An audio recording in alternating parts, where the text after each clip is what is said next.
In today's video, I show you lovely packaging, compare parts with a sharp blade, I correct instruction manual, furthermore I remove excess paint, and I use UV flashlight for curing.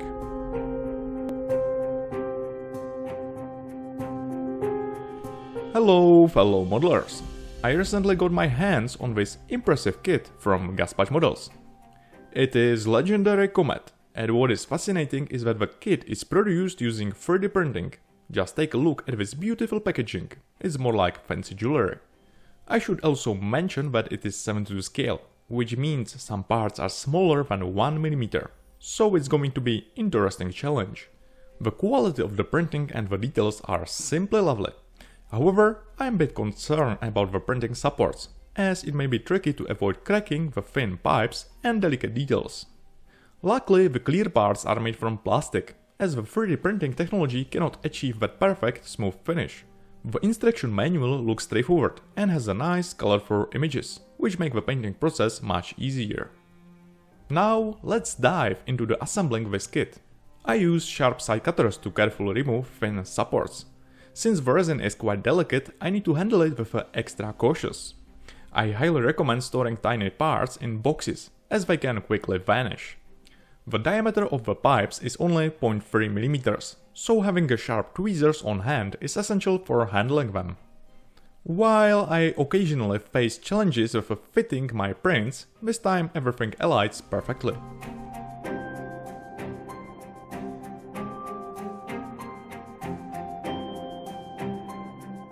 Additionally, the fuselage fits well. There is a slight gap on the underside, but another component will cleverly conceal it. The updated version of the kit features wings that come in 2 separate pieces, likely a result of the improved cleaning and curing process. It's crucial to remove any leftover printing supports beforehand. This ensures a seamless fit when putting everything together. For assembly, I rely on the strong 3M Scotch Weld superglue, which is significantly stronger than Loctite or other less expensive options. There is no mention of this part in the manual, so be sure not to overlook it. I only spotted it because it was the last piece left in the box. Now painting. I start with a NATO black as the base color and then add highlights using grey.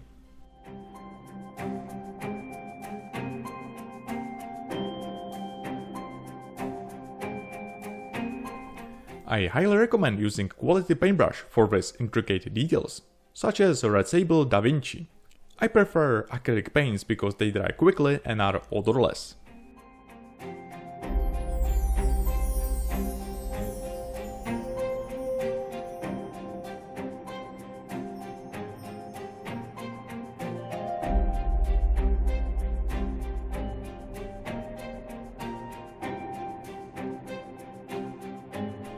The black pen liner highlights the details beautifully. Since it's enamel based, you don't have to worry about harming the paint job. I am imitating cover glass with a printing resin, which immediately dries if you cure it with a UV light. You can also use a clear varnish, which dries slowly and is more fragile.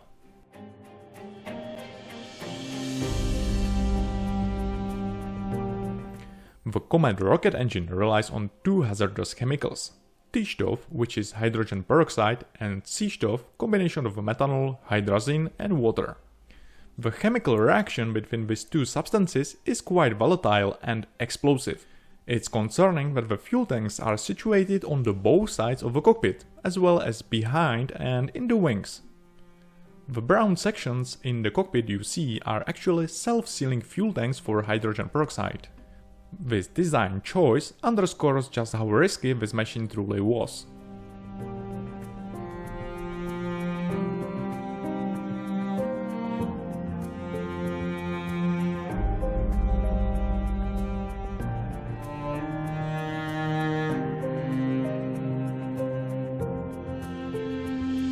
Now that the cockpit is nearly complete, I can go ahead and close up the fuselage.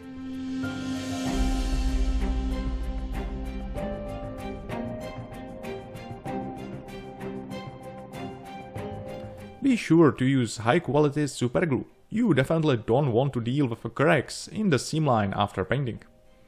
The razor saw is perfect for removing thin supports.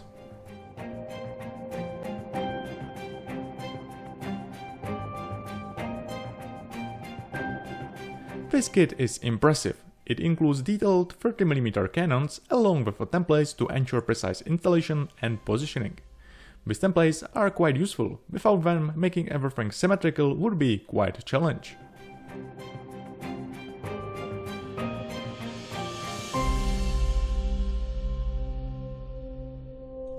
I made a minor mistake while assembling the wings. I glue them precisely, but it's important to leave a small gap on the leading edge. Just like in this mock-up test, this 0.3mm can lead to the poor fitting. A good resin filler is actually printing resin. Since it's the same material, it bonds well and creates a solid layer. Plus, it dries instantly.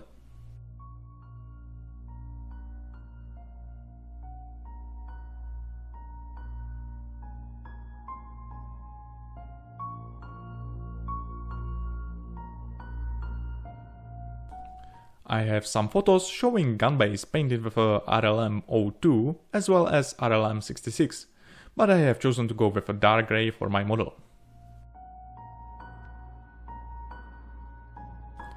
The kit also includes mask for clear parts, even for the bulletproof glass.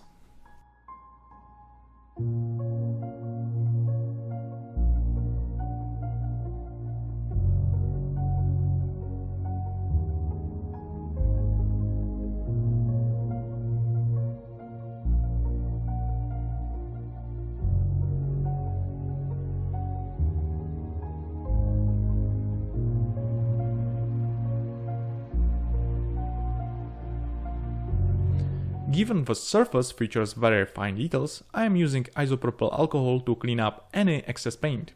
Aside from this adjustment, I haven't made any other improvements. It's handy to cut out the printed gun sights and replace them with a transparent foil. The foil is included in the kit and originally intended for two small windows behind the seat.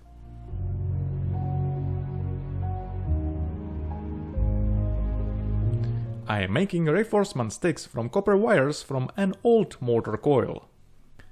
I think these details are not bad at all, especially considering that the fuselage is only 8 cm long.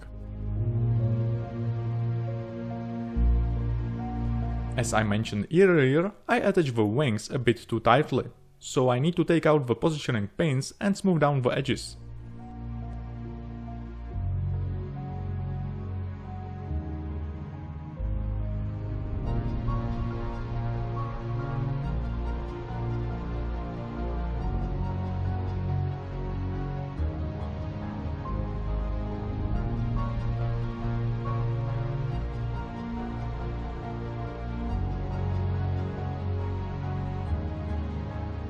Also, the seam line is more pronounced. I use Tamiya putty, which is designed for plastic, but also holds on the resin as well.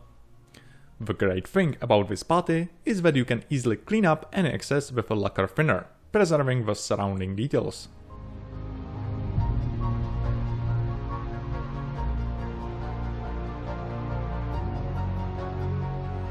I have also attached the cockpit canopy with a small amount of superglue, just for the painting stage. And I filled the gun base with a poster gum. The first layer of a paint is primer, which really brings out any imperfections that I couldn't see before. I'm trying to apply a thin layer. You might notice some raised printing layers, but these imperfections are only a few microns thick, so there is not really a major concern. I use 3000 grit sponge sandpaper, which I usually use for car polishing.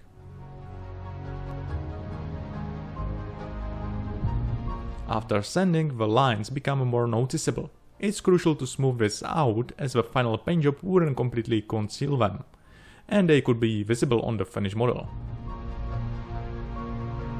To prepare the surface, I applied another layer of a primer for a more uniform finish. I start spraying the yellow cone first, because yellow paint often has a poor coverage.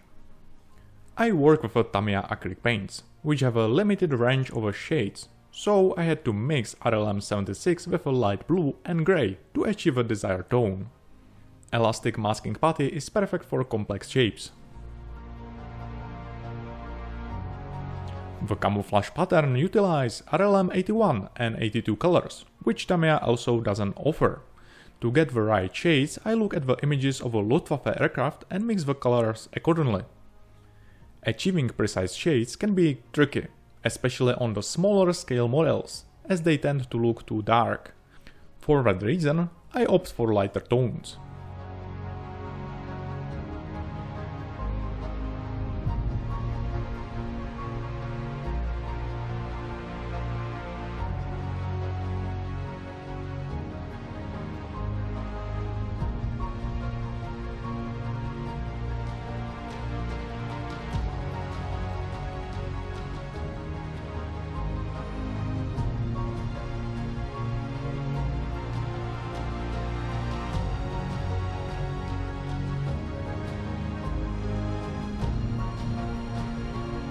When spraying the camouflage stains, I use highly diluted paint and low pressure. Also, it's essential to have a thin airbrush nozzle and polished needle. The Komet is really fascinating aircraft with its distinctive design. One clever technical feature was its landing gear. Since there was not enough space for it, the gear was dropped after takeoff. This folding skid was used for landing. To achieve a feathered look, I first sprayed a layer of a lacquer silver paint and then applied a coat of a dark grey acrylic over it.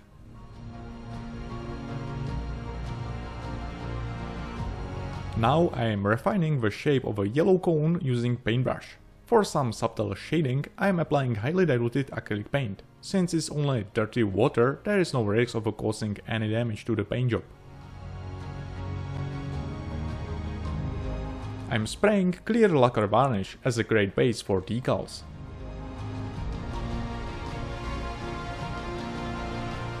The yellow cone features a black strip, which in 72 scale measures only 0.3 mm in width. Masking this conical shape is nearly impossible, so I opt to cut a strip from old decals instead. My cross-set and Sol Decals chemicals helps to unify decals with the surface.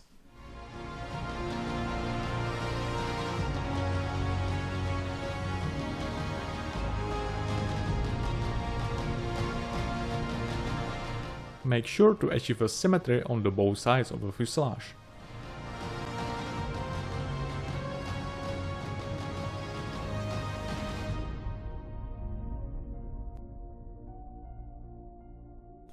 I really appreciate this small generator propeller.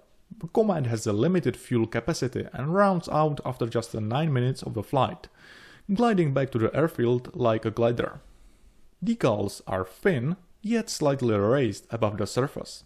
It's helpful to apply 2 layers of a clear varnish over them, and then smooth the edges using sponge sandpaper.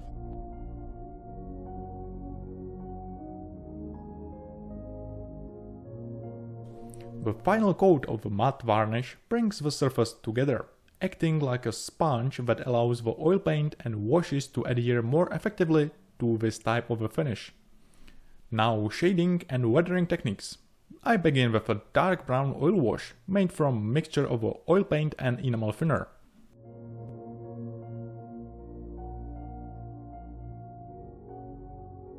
I don't focus on cleaning, just making corrections until I achieve the desired effect.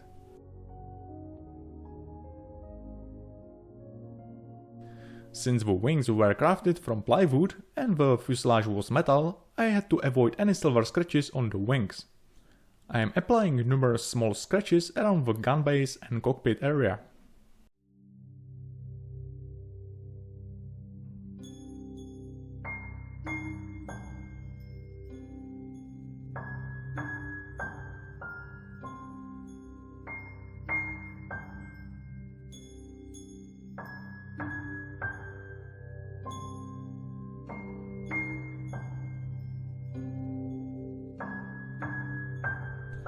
Because the wooden wings lack details like rivets or pan lines, I'm using oil paint to create many soft stains, giving the surface less uniform appearance.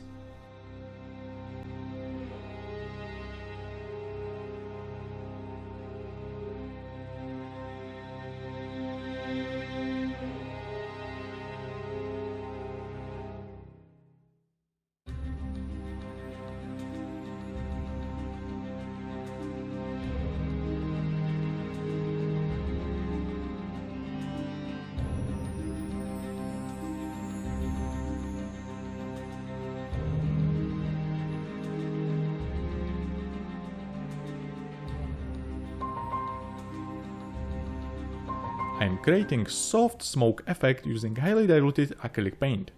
The thin consistency is crucial, as it allows for smooth layering and seamless transition. The thicker paint tends to produce numerous small splatters, which can look unrealistic, especially on the scale. I am also editing dirt and splatters from wheels using enamel paint, which can be easily wiped off or corrected with an enamel thinner. Additionally, I am applying more splatters on the wings in darker camouflage shades. This will help to break up the uniform surface even furthermore.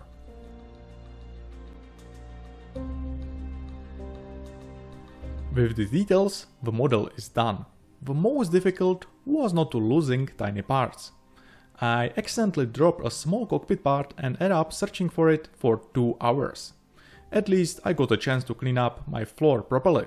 I already made a Komet in 72 scale from Academy, but this new detail kit is from another galaxy. Thank you all for watching. A big shout out to GasPatch Models for providing the kit, and heartfelt thanks to my Patreons for their incredible support. See you next time.